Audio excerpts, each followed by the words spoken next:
یہ ہمارے معاشرے میں اس وقت جتنی بھی پرابلمس کریٹ ہو رہی ہیں اس کی سب سے بڑی وجہ یہ ہے کہ ایک طرف دین ہو گیا ہے، ایک طرف دنیا ہو گئی ہے۔ آپ یہ دیکھیے، آپ نے کبھی نیٹ کا تماشا دیکھا ہے؟ پہلے شہروں میں بھی دکھایا جاتا تھا اور اب گاؤں تک محدود ہے، بہت کم شہروں میں دیکھنے کو ملتا ہے کہ ایک رسی ہوتی ہے کہ جس کے اوپر نیٹ چلتا ہے، تو اس کی جو پوزیشن ہوتی ہے، آپ یہ دیکھیے، اس کی پوزیشن یہ ہوتی ہے کہ وہ دونوں ہاتھ جو ہیں وہ اپنے اس طرح پھیلائے ہوئے ہوتا ہے، اگر بیلنس ہو جائے گا اور گر جائے گا، بس وہی ہماری پوزیشن ہے۔ اگر ہم کو صراط مستقیم، اگر ہم کو پل صراط سے گزرنا ہے، صراط مستقیم پر قائم رہنا ہے، تو ہمیں یہ بیلنس بنا کر چلنا ہوگا دین اور دنیا کا۔ ہم کیا کرتے ہیں؟ انجانے میں ہم یہ کرتے ہیں کہ بچوں کو ہم دین کے بارے میں الگ سمجھانے کی کوشش کرتے ہیں، دنیا کے بارے میں الگ سمجھانے کی کوشش کرتے ہیں۔ معلوم ہے ان کا اسکول، کالج سب ہم نے الگ کر دیا، دین الگ کر دیا۔ دونوں کو ملا کر چلیے، دونوں کو ملا کر بچے کو بتائیے۔ صبح بچے کو اٹھا رہے ہیں، بچے سے کہہ رہے ہیں اسکول جاؤ، نہیں تمہاری ٹیچر ناراض ہو جائے گی، دیر ہو گئی تو اسکول میں تمہیں سزا ملے گی، پرنسپل ناراض ہو جائے گی۔ اس کو یہ سمجھائیے کہ تمہیں اسکول جاؤ بیٹا، اٹھو، تمہارا اللہ تم سے خوش ہوگا۔ اگر تم اسکول نہیں جاؤ گے، اگر تم نہیں پڑھو گے تو تمہارا اللہ تم سے ناراض ہو جائے گا۔ تو ظاہر سی بات ہے کہ وہ معصوم ضرور سوال کرے گا اللہ کے بارے میں۔ اسے امام کے بارے میں بتائیے کہ جب تم اسکول جاؤ گے، جب تم پڑھائی کرو گے تو تمہارے امام تم سے بہت خوش ہوں گے۔ جب تم ٹاپ کرو گے، جب تمہارے ٹیچر تمہاری تعریف کر رہے ہوں گے تو بیٹا امام ہمارے ساتھ ساتھ تشریف فرما ہوتے ہیں، امام بہت خوش ہوں گے، امام تم سے راضی ہوں گے۔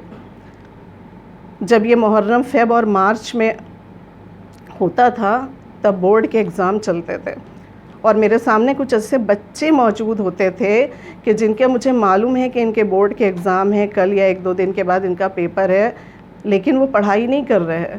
ان کا ماننا ہے کیونکہ محرم ہے اس لیے ہم کو پڑھنے کی ضرورت نہیں ہے۔ نہیں، غلط ہے۔ دونوں کو ملا کر چلیے۔ ہم اس مولا کے ماننے والے ہیں کہ جو سلونی سلونی کی صدا بلند کر رہے ہیں کہ پوچھ لو مجھ سے جو کچھ پوچھنا ہے۔ ہم ان آقا حسین کے ماننے والے ہیں کہ جن کا علم سمندر کی مانند ہے۔ اور یہاں پر ڈاکٹر حسن کمالی نے ایک بہت بہترین مثال پیش کی ہے جو میں آپ کی خدمت میں عرض کر کے اپنی بات کو سمجھانا چاہوں گی۔ بہت پیارے جملے انہوں نے جو بیان کیا ہے۔ انہوں نے کہا کہ یہ جو والدین کہتے ہیں کہ بچے مجلسوں میں نہیں آ رہے ہیں، وہ یہ کہہ رہے ہیں کہ ہم مجلس میں آ کر کیا کریں گے، ہم اتنی دیر، ہمارے پاس اتنا ٹائم نہیں ہے۔ نہیں، ان کو لے کر آئیے۔ والدین یہ کہتے ہیں، بچہ کہتا ہے ہماری کچھ سمجھ ہی میں نہیں آیا کہ کیا پڑھا تھا۔ ان کی چاہے سمجھ میں آئے اور چاہے نہ سمجھ میں آئے، فرش عزا پر ان کو لے کر آئیے۔ کچھ وہ سمجھیں گے، کچھ ان کے سب کانشیس مائنڈ میں جائے گا، کچھ وہ یاد رکھیں گے۔ اور یہاں پہ جو مثال دی ہے ڈاکٹر حسن کمالی نے، انہوں نے مثال یہ دی ہے کہ مان لیجئے کہ آپ کا بچہ بہت بیمار ہے، آپ کا بچہ بہت بیمار ہے، اس کو بہت تیز فیور ہے، آپ ڈاکٹر کے پاس جاتے ہیں اور ڈاکٹر اس کو میڈیسن دیتا ہے اور ٹائم بتا دیتا ہے کہ اس ٹائم پر یہ میڈیسن اس کو دینی ہے۔ آپ جب گھر لاتے ہیں بچے کو، آپ نے اس کو میڈیسن دی، معلوم ہوا تھوڑی دیر کے بعد ہی اسے وومٹنگ ہو گئی، اس نے وومٹ کر دی، میڈیسن نکل گئی۔ اب آپ گھبرائے ہوئے بچے کو لے کے پھر گئے ڈاکٹر کے پاس اور آپ نے یہ کہا کہ یہ بچے نے ساری میڈیسن نکال دی، اب کیا فرق پڑے گا، کیسے ٹھیک ہوگا؟ تو ڈاکٹر نے کہا پریشان ہونے کی ضرورت نہیں ہے، میں نے جو ٹائم بتائے ہیں ٹائملی اس کو میڈیسن دیتے رہیے۔ یہ وومٹ کرے گا، یہ کچھ نکالے گا، لیکن ساری میڈیسن باہر نہیں جائے گی، تھوڑی تھوڑی میڈیسن اس کے شکم میں موجود رہے گی، اور جب اس کوانٹٹی میں میڈیسن پہنچ جائے گی کہ جس کوانٹٹی میں پہنچنی چاہیے ہے تو انشاءاللہ اس کو شفا حاصل ہوگی، اس کا فیور ٹھیک ہو جائے گا۔ بس وہی ہے یہ فرش عزا۔ یہاں خود بھی آئیے، بچوں کو بھی لے کر آئیے۔ آن لائن مجلس چل رہی ہے، اس کا مطلب یہ نہیں ہے کہ ہم صوفے پہ بیٹھ کر مجلس سن لیں، ہم گھر کے کسی کونے میں بیٹھ کر مجلس سن لیں، بچے دوسرا کام کر رہے ہیں۔ نہیں، گھر میں فرش عزا بچھائیے، بچوں کو لے کر آئیے فرش عزا پر۔ کچھ سنیں گے، کچھ بھولیں گے، لیکن یاد رکھیے کہ جب بچہ فرش عزا پر آنے کا پابند ہوگا، یہاں سے سب کچھ ملتا ہے، یہاں سے جو رزق بٹتا ہے نا آقا حسین ابن علی کی فرش عزا سے کہیں سے نہیں مل سکتا۔ توحید، نبوت، امامت، قیامت، سب کچھ، سارا علم یہیں سے حاصل ہوتا ہے۔ وہ پہلا زمانہ تھا کہ جب ہمارے گھروں میں بزرگ ہوتے تھے اور یہ نیٹ، یہ موبائل، یہ سب کچھ بھی نہیں تھا، اتنی بکس بھی اویلیبل نہیں تھیں، معلوم ہوا ہم کو جو کچھ ملا اپنے بزرگوں سے ملا۔ امام باڑہ سجاتے جا رہے ہیں. مجھے یاد ہے کہ میرے دادی تھیں یا جو بھی گھر میں بزرگ تھے امام باڑہ سجاتے جا رہے ہیں, ہمیں بتاتے جا رہے ہیں, چھوٹے چھوٹے واقعات کے ذریعے ہم کو سمجھاتے جا رہے ہیں کس طرح حضرت علی اصغر علیہ السلام کی شہادت ہوئی, جناب حر کا کیا واقعہ ہے, سب کچھ ہمیں بتاتے جا رہے ہیں. تو وہ سارا ہمارے ذہن میں محفوظ رہا. اب گھروں کا یہ ماحول نہیں ہے, اب بہت زیادہ تنہائی ہے. اب دین پہنچنے کا جو واحد ذریعہ بچا ہے وہ صرف یہ فرش عزا بچھی ہے, یہ بچھی ہوئی فرش عزا ہے. اور اگر اس کو بھی چھوڑ دیا تو یقین جانیے دین ہماری آگے آنے والی جنریشن تک نہیں پہنچ پائے گا. یہاں پر جب آنے کا بچہ پابند ہوگا نا تو اس کے قدموں میں محبت حسین کی جو بیڑی پڑے گی, وہ چاہے کتنی کمزور کیوں نہ ہو, آگے چل کر گمراہی کی طرف اٹھتے ہوئے اس کے قدموں کو روک دے گی. وہ دنیا میں بھی انشاءاللہ کامیاب ہوگا اور آخرت میں بھی کامیاب ہوگا. صلوات بھیجیے محمد وآل محمد, صلی اللہ محمد وآل محمد وعجل فرجو. آقا حسین ابن علی نے جو ان کو یہ مرتبہ ملا, جو ان کو یہ عظمت ملی, آپ ان کو دیکھیے, ان کی جو عظمت ہے. ہم کہتے ہیں ہر نماز کے بعد جو ہم سلام کرتے ہیں, السلام علیکہ یا ابا عبداللہ, اے عبداللہ کے بابا آپ پر ہمارا سلام ہے. اللہ کے رسول بھی کئی بار اس طرح سلام کرتے تھے آقا حسین ابن علی کو, مولا علی بھی سلام کرتے تھے, آقا حسن علیہ السلام بھی اسی طرح سلام کرتے تھے. یہ رتبہ کیوں ملا آقا حسین ابن علی کو, یہ عظمت کیوں حاصل ہوئی آقا حسین ابن علی کو, جس کا بابا سید الاوصیاء, جس کی ماں سیدۃ النساء العالمین, جس کا نانا سید الانبیاء, جس کی نانی ملکۃ العرب, جس کا دادا سید البطحاء یعنی پورے مکے کا سردار, جس کی دادی کے لیے خانہ کعبہ میں در بن رہا ہو, جس کے چچا حمزہ سید الشہداء جعفر طیار, جس کا بھائی جوان جنت کے سردار کا مصداق, جہاں اتنے باعظمت لوگ موجود ہوں, وہاں ایک 3 برس کے بچے نے کھڑے ہو کر کہا تھا, نانا پریشان مت ہوئیے گا, آپ کے دین کی حفاظت میں کروں گا, بابا آپ کی ولایت کی حفاظت میں کروں گا, اماں آپ کی عصمت کی حفاظت میں کروں گا, بھیا آپ کی عصمت کی حفاظت میں کروں گا. سارے نبیوں کی نبوت کی حفاظت کرنے والے کا نام حسین ابن علی ہے. حسین ابن علی کسی ایک قوم, ایک قبیلے, ایک طبقے کے نہیں ہیں. دین محمدی کے پیکر کا نام حسین ہے, شریعت محمدی کے پیکر کا نام حسین ہے. انسان کو بیدار تو ہو لینے دو, ہر قوم پکارے گی ہمارے ہیں حسین. صلوات بھیجیے محمد وآل محمد, اللہم صلی علی محمد وعجل فرج. اور یہ جو کہا جاتا ہے کہ کربلا میں معاذ اللہ 2 شہزادوں کی جنگ تھی, معاذ اللہ, حق اور باطل کی جنگ تھی. ایک طرف حق تھا اور ایک طرف باطل تھی. کہنے والے کہتے نظر آتے ہیں کہ کیا ضرورت تھی آقا حسین ابن علی کو کربلا جانے کی, کیا ضرورت تھی, جب سب روک رہے تھے تو نہیں جانا چاہیے تھا.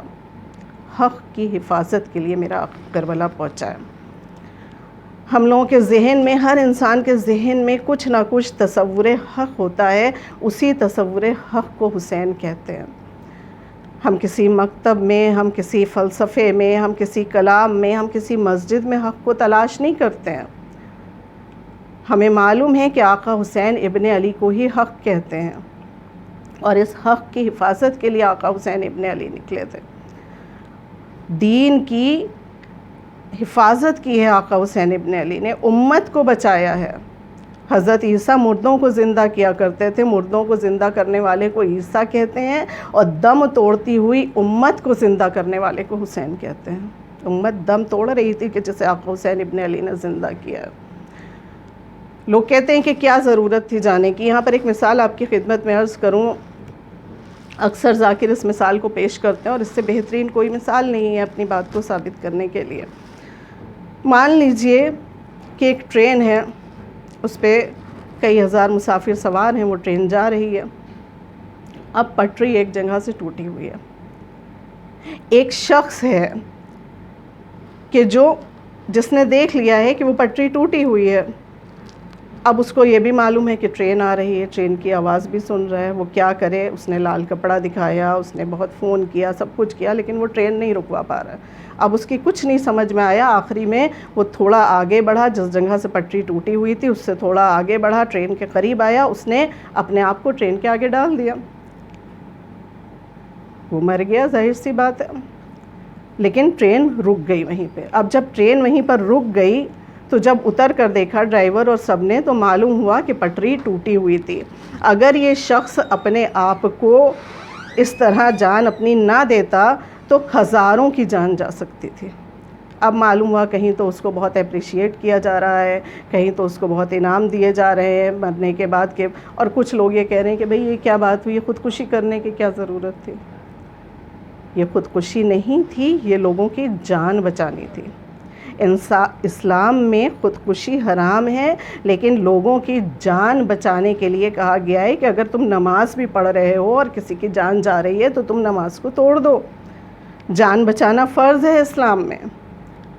یہ جو ٹرین ہے یہ سمجھ لیجئے کہ یہ اسلام، یہ جو مسافر ہیں یہ امت، اگر حسین ابن علی اپنی جان نہ دے دیتے، قربانی نہ پیش کرتے تو یہ ساری امت تباہ اور برباد ہو جاتی، دین محمدی ہمیشہ کے لیے ختم ہو جاتا۔ یہ جو آج ٹیررزم ہے اس کا نام اسلام ہوتا۔ آج ہمارے پاس پروف کرنے کے لیے کہ ہم انوسنٹ ہیں، ہمارے پاس پروف کرنے کے لیے کچھ بھی نہیں ہوتا۔ چوتھے امام زین العابدین علیہ السلام، اللہم صلی علی محمد وعلی محمد وعجل فرجہم۔ آپ سے کسی نے سوال کیا تھا کہ یہ بتائیے کہ کربلا میں تو آپ کے بابا، آپ کے بھائی سب شہید ہو گئے، تو آپ مجھے یہ بتائیے کہ فتح یزید کی ہوئی کہ آپ کے بابا کی ہوئی؟ میرے امام نے فرمایا کہ نماز کا ٹائم ہو رہا ہے، جاؤ مسجد چلے جاؤ تم، اس کے بعد آؤ گے تو میں تمہیں جواب دے دوں گا۔ وہ مسجد گیا، مسجد سے نماز پڑھ کر آیا، پوچھا مولا میرے سوال کا جواب دیجئے کہ یزید جیتا کہ آپ کے بابا جیتے؟ مولا مسکرائے اور فرمایا کہ تم ابھی بھی نہیں سمجھے کہ فتح کس کی ہوئی؟ کہا مولا نہیں سمجھ میں آیا۔ کہا یہ بتاؤ جب تم مسجد میں گئے تھے تو تم نے اذان سنی تھی؟ کہا ہاں اذان سنی تھی۔ کہا کس کا نام لیا جا رہا تھا اذان میں؟ میرے جد کا نام اذان میں لیا جا رہا تھا، لا الہ الا اللہ کا اقرار کروایا جا رہا تھا۔ تم ابھی بھی نہیں سمجھے کہ فتح کس کی ہوئی؟ یہ سمجھ لو کہ قیامت تک جب تک اللہ کی توحید کا ذکر ہوگا، نبی کی نبوت کا ذکر ہوتا رہے گا، تب تک سمجھ لینا کہ فتح میرے بابا کی ہوئی ہے، کیونکہ یزید تو کہہ رہا تھا کہ کوئی خدا نہیں ہے، کوئی نبی نہیں ہے، بنی ہاشم کا ڈھونگ ہے۔ اگر یزید کی فتح ہوتی تو سب کچھ ختم ہو جانا چاہیے تھا۔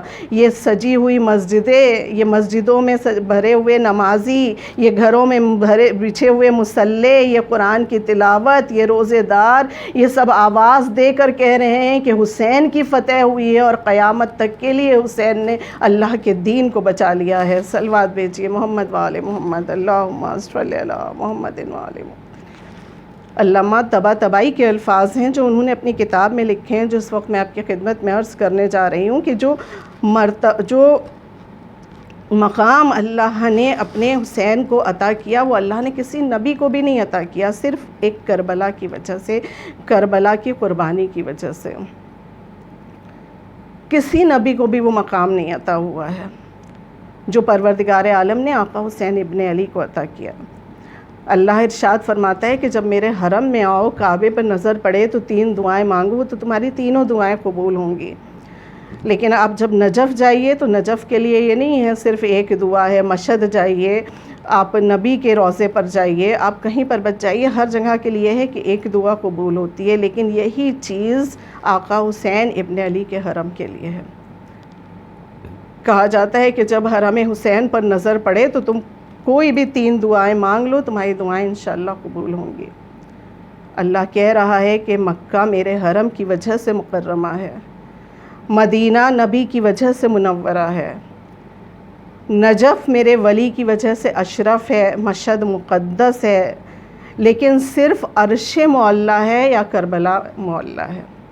معلیٰ کہتے ہیں کہ جو بلند ہو، تو عرش کے لیے کہا جا رہا ہے تو سمجھ میں آتا ہے کہ عرش بلند ہے، عرش معلیٰ، لیکن کربلا معلیٰ کربلا سے سوال کیا گیا تو کربلا آواز دے کر کہے گی کہ مجھ کو یہ مقام اس لیے حاصل ہوا ہے کیونکہ میری زمین میں سید الشہداء سو رہے ہیں، اللہ نے مجھے ان کے جسم کا امین بنایا ہے، اس لیے مجھے یہ مقام حاصل ہوا ہے۔ ہو نہیں سکتا میرے نور کا ہمسر سورج، بہت خوبصورت کہا ہے شاعر نے، ہو نہیں سکتا میرے نور کا ہمسر سورج، میری آغوش میں سوئے ہیں 72 سورج۔ کربلا کہہ رہی ہے کہ مجھے مقام اسی لیے حاصل ہوا ہے، اور چوتھے امام بھی ارشاد فرما رہے ہیں کہ کربلا کو جو مقام حاصل ہوا ہے وہ کسی سرزمین کو حاصل نہیں ہوا ہے، جنت کے ایک دروازے میں سے ایک دروازہ ہے کربلا، جنت کے ایک درجے میں سے ایک درجہ ہے کربلا، جنت کے ایک زمین کے ٹکڑے میں سے ایک ٹکڑا ہے کربلا کا۔ اور جس وقت قرآن میں موجود ہے کہ جس وقت زلزلے آئیں گے، جس وقت طوفان آئیں گے، اس وقت جتنی سرزمین ہیں سب ڈوب جائیں گی، سب غرق ہو جائیں گی، سب دب جائیں گی، واحد کربلا۔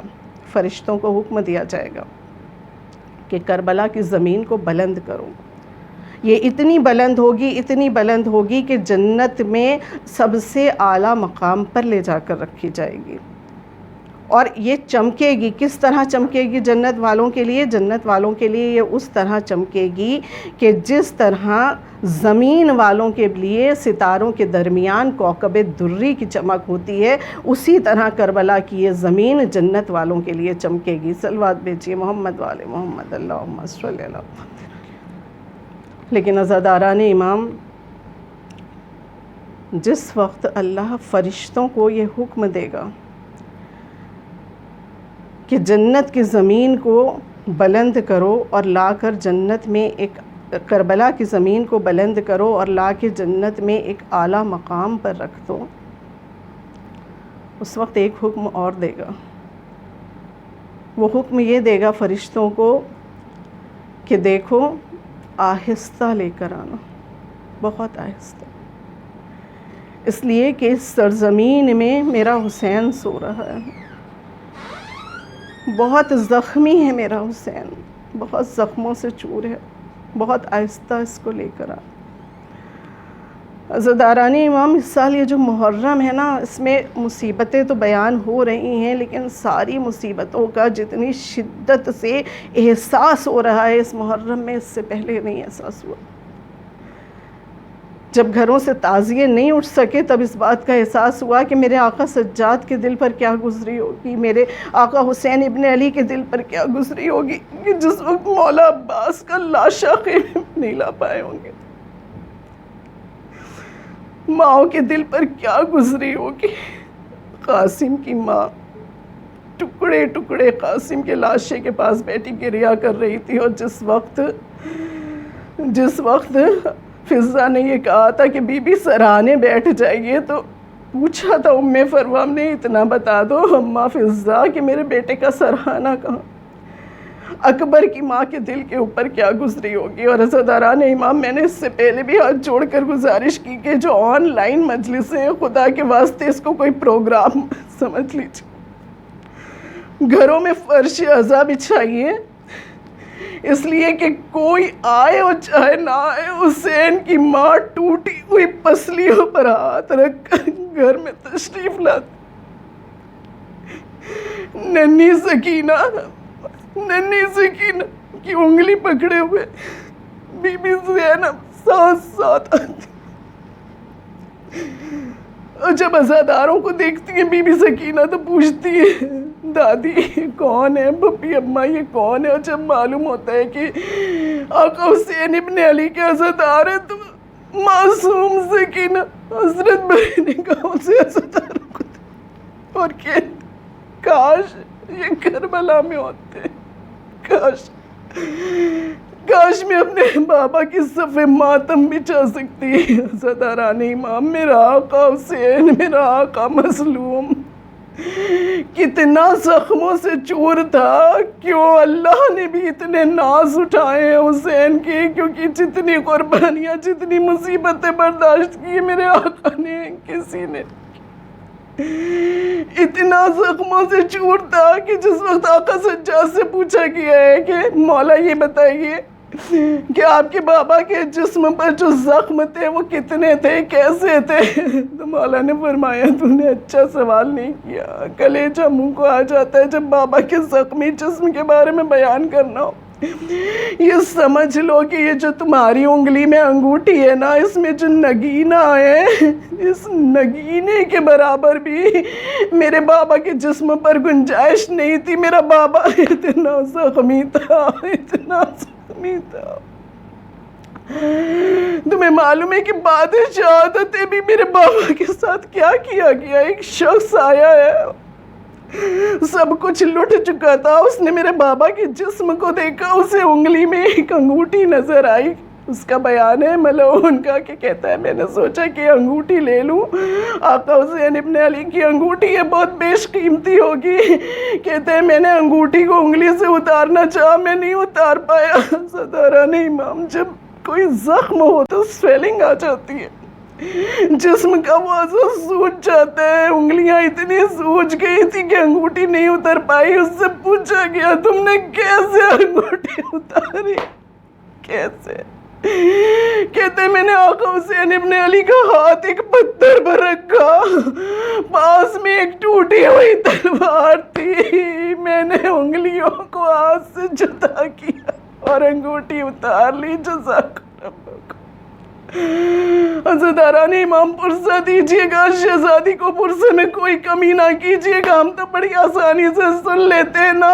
اس طرح ٹکڑے ٹکڑے لاشا تھا، اور بی بی زینب 11 محرم کو آئی تھی اپنے بھیا کے سرانے، اس طرح آئی تھی۔ عزاداران امام، عزاداران امام، اس وقت وہ ماں موجود ہے کہ جو 28 رجب کو بیتل اپنے بچے کے ساتھ چلی تھی، اور اس کے بعد آج شب عاشور جو اپنے بالوں سے اس زمین کو صاف کر رہی تھی کہ جہاں اس کے لال کا سر کٹنا تھا۔ بلند آواز میں پرسہ دیجئے گا اس ماں کو، بلند آواز میں۔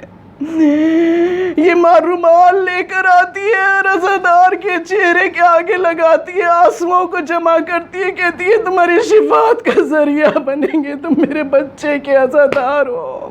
جھٹے امام جب آتے تھے، انشاءاللہ آپ زیارت کے لیے جائیں گے، دیکھیں گے جھٹے امام کا باغ موجود ہے عاشورہ میں، وہ وہاں سے چل کر کربلا آتے تھے امام کے روضے کے پاس، تو آدھا راستہ تو چل کر گزار لیتے تھے، لیکن ایک مقام آتا تھا خاص، وہاں پر گھٹنوں کے بل بیٹھ جاتے تھے اور گھٹنوں کے بل چلنا شروع کر دیتے۔ جانے والے پوچھتے تھے مولا سمجھ میں نہیں آتا کہ یہاں پر آ کر آپ گھٹنوں کے بل کیوں چلنا شروع کر دیتے؟ تو میرا آقا رو کر فرماتا تھا تمہیں معلوم ہے یہ وہ مقام ہے کہ جہاں میرا جد گھوڑے سے زمین پر آیا۔ صدران امام، کس طرح بیان کروں شہادت حسین؟ کلیجے میں بہت قوت چاہیے بیان کرنے کے لیے بھی اور سننے کے لیے بھی۔ عزاداران امام، میرے آقا حسین ابن علی گھوڑے سے زمین پر آئے ہیں، جب ذوالجناح سے زمین پر آئے، جانتے ہیں کیسے آئے؟ ایک تیر پیشانی میں پیوست تھا، ایک تیر گلے میں پیوست تھا، ایک تیر سینے میں پیوست تھا، سینے کی ہڈی ٹوٹی ہوئی تھی، گلا چدا ہوا تھا، گلے سے جو لہو ابلا تھا اس کو آسمان کی طرف پھینکا، ایک قطرہ بھی واپس نہیں آیا۔ فرمایا شکرن اللہ، اگر ایک قطرہ بھی زمین پر گر جاتا تو قیامت تک زمین اناج نہ پیدا کرتی۔ وہ دندان مبارک بھی شہید ہو گئے تھے جن کے رسول بوسہ لیا کرتے تھے، وہ ہونٹ بھی زخمی تھے۔ بائیں جانب سے اترنے کی کوشش کرتے تھے تو جو بائیں جانب کھڑے تھے وہ نیزہ جسم میں مارتے تھے، دائیں جانب آ جاتے تھے، اور جب دائیں جانب سے اترنے کی کوشش کرتے تھے تو دائیں جانب کھڑے ہوئے نیزہ مارتے تھے۔ ملعون حسین ابن نمیر کا بیان ہے، میں نے اتنے نیزے مارے، میں نے اتنے نیزے مارے کہ پسلیوں میں سوراخ ہو گیا۔ جب ذوالجناح سے زمین پر آئے ہیں، گھٹنوں کے بل بیٹھے ہوئے تھے، میرے چھٹے امام فرماتے ہیں کہ سنو میں یہاں سے گھٹنوں کے بل کیوں چلنا شروع کرتا؟ میرا جد گھوڑے سے زمین پر آیا تھا، یہاں پر شمر ملعون